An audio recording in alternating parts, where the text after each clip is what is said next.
Professeur Ahmed Salah, bonjour. Bonjour. Merci d'être avec nous sur CEHA. Donc, on est présent aujourd'hui avec vous à cet événement scientifique organisé par les laboratoires Pharmalliance. Bien sûr, il s'agit de gastroentérologie. Vous avez fait une présentation tout à l'heure. Il s'agissait d'endoscopie et de prévention du cancer gastrique. Pouvons-nous avoir un petit résumé, professeur Salah? Oui, on m'a demandé de parler un petit peu du cancer de l'estomac, notamment comment le prévenir, comment le dépister. Mhm. Donc là, je me suis un petit peu axé, j'ai fait un focus sur les lésions qui prédisposent à un cancer, Mhm. qui sont également dans la pratique quotidienne de nos confrères gastroentérologues. On en fait beaucoup d'endoscopies haute diagnostic et j'ai un petit peu attiré l'attention sur certains critères, certaines situations. On doit un petit peu faire attention à bien examiner, à chercher ce genre de lésions, à les biopsies également, à demander un retour anatomopathologique assez clair pour le suivi de ces patients.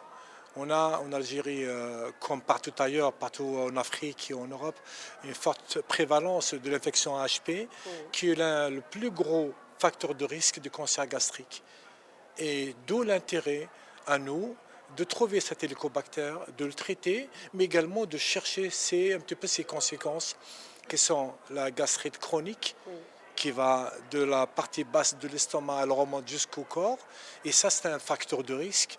Également, elle entraîne également certains changements de l'estomac, qui sont la métaplasie. Et parfois, on atteint un stade de dysplasie, qui sont à la porte du cancer de l'estomac. Donc, j'ai insisté sur ça justement pour bien faire un bon examen, faire des biopsies qu'il faut pour chercher sur des lésions. Et avec un objectif principal, de trouver une lésion qu'on peut traiter avant qu'elle devienne un cancer. Donc un petit peu c'était ça l'objectif de ma présentation, attirer mes confrères sur l'intérêt de faire maintenant, il y a des nouvelles recommandations Oui, pour justement, la bonne pratique d'une gastroscopie, Mhm.